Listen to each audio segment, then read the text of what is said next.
ఎలక్షన్లోకి వెళ్దాం.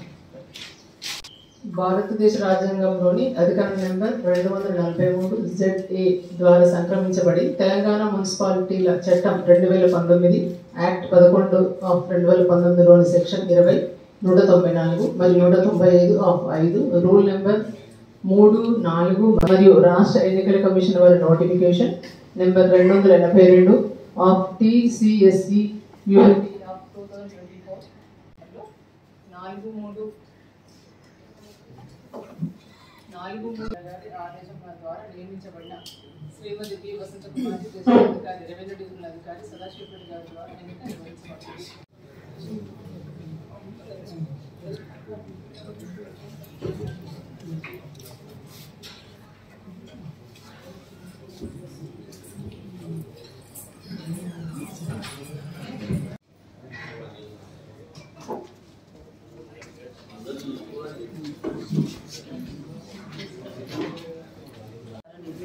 భారత రాజ్యాంగం పట్ల నిజమైన విశ్వాసం, విధేయత చూపుతానని, భారతదేశ సార్వభౌమాధికారాన్ని, సమగ్రతను కాపాడుతానని నేను స్వీకరించబోయే కర్తవ్యాన్ని శ్రద్ధాశక్తులతో నిర్వహిస్తానని దైవ సాక్షిగా ప్రమాణం చేయుచున్నాను.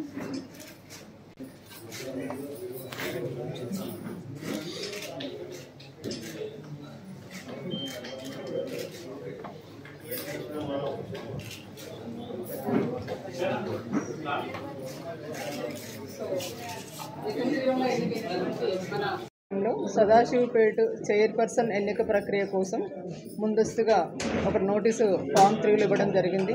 దాని ప్రకారం ఎన్నికైనటువంటి కౌన్సిలర్ల సమక్షంలో చైర్పర్సన్ ఎన్నిక కోసం సమావేశం నిర్వహించడం జరిగింది.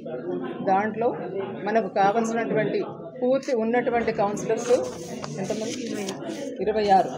26 కౌన్సిలర్లో మనకు కావాల్సినటువంటి కోరం 1/2 వంతు అనగా 16 మంది లేదా అంతకంటే పైన, కానీ అంతకంటే పైన 19 మంది హాజరు కావడం జరిగింది.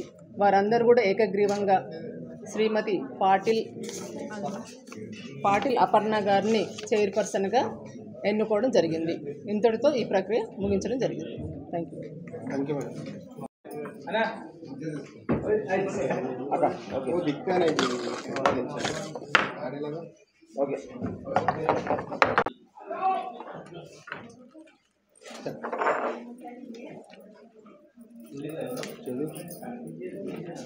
మన సాస్పేట ఇంత ప్రభాకరన్ ఎమ్మెల్యే నాకు సహకరించినందుకు, నాకు ఈ పార్టీలో ఆహ్వానించినందుకు, నా తోటి కౌన్సిలర్లు అందరూ నాకు సహకరించినందుకు వారికి పేరు పేరున ధన్యవాదములు.